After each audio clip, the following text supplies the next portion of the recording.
What's going on, guys? So today I'm going to be showing you guys the best 4-4-2 tactics on FIFA 23. Are you fed up with playing teams like this? Well, head over to ut-coins.com to get the most cheap and reliable coins. The link is down below. Use code CLUTCH for 5% off at checkout.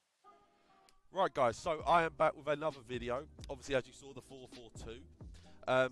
Sorry for the slight delay. I was in a car crash and I was in Iceland. I was resting up, feeling a little bit better so I could come back fully good and ready to upload these videos for you guys. If you do enjoy the video, drop it a like, drop a comment, let me know what you want to see from me in the future. And yeah, we're just going to get straight into it. Let's get straight into it. So, 4-4-2. We have officially moved away from the press after possession loss. Now, that is because of the patch that happened.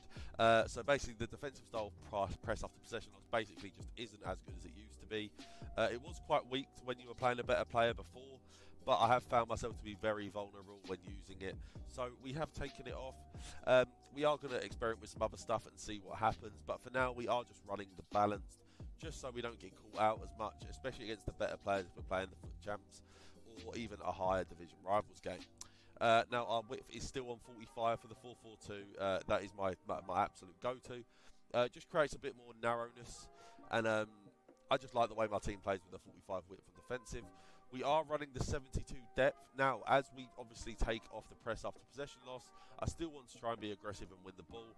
So we are using the 72 depth for the auto offside traps. Now, if you guys do not know, if you use 72 depth, the game basically adds something to help you press the ball, called auto offside traps. So they just try and basically catch your opponent offside. I generally find them to be pretty good. And yeah, I just find that the game rarely makes a mistake with them. So I think they're worth having. Now my build-up play is on balanced. Nothing mad. I don't really like using fast build-up. It's good when you're trying to get back into a game. But for my standard tactics that I'm just generally playing with, it's way too aggressive for my opinion. Now the chance creation is on direct passing. Now this is by far the best attacking tactic in the game in terms of chance creation. Now basically what it does in behind runs with your strikers, and they basically just run at the defence and attack the defence if they've got good attacking positioning. Now I do generally find that means that my players basically make better runs for me, which is obviously the what you want. But yeah, like I said, it's definitely the best. There isn't really anything else worth using, and direct passing just seems to work really well for me. Now the width is on a 45. Again, it's just my width for the 4-4-2. I do find those wingers just tuck in a bit nicer for me, make those better runs if I have it on 45 compared to a higher width. It's also obviously personal opinion, and you're welcome to try higher, but 45 for me is definitely the best.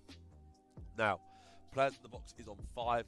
Now that is just because it is basically the most balanced version of players in the box. You can do 6 because, like I said, I do like to try and be a bit more aggressive with these tactics. I like to try and be on the front foot.